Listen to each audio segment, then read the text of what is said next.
ছেলেটাও মারা গেছে, মেয়েটাও মারা গেছে। যে ছেলেটা মারা গেছে তার রুমমেট গল্পটা শেয়ার করছে আমাকে। ভাইয়াটা এমন ভাবে বলতেছে আমাকে, তারা রিলেশন করে 2 বছর ধরে, তাদের ভালোবাসা কোনো কমতি ছিল না। হঠাৎ করে একদিন মেয়েটাকে দেখতে হলো ছেলেপক্ষ। ছেলেপক্ষ মেয়েটাকে দেখে অনেকটা পছন্দ হলো।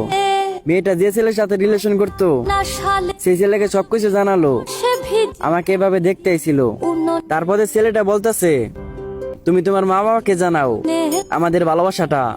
কিছুক্ষণ পরে মেয়েটি তার মাকে সবকিছু জানালো। মা রাগ করে ছোট্ট করে একটা সর্দা বলতেছে, ছেলেটা অনেক বড় লোক, তার সাথে তোকে বিয়ে দেব। এই বলে মা চলে গেল। মেয়েটা তার বয়ফ্রেন্ডকে জানালো, আমাদের ভালোবাসাটা মা বাবা মেনে নেয় না, এ জন্মে আমাদের ভালোবাসাটা পূর্ণতা পাবে না, আসো ওই জন্মে চলে যাই। এই বলে দুজনে একসাথে ভিডিও ফোন দিল।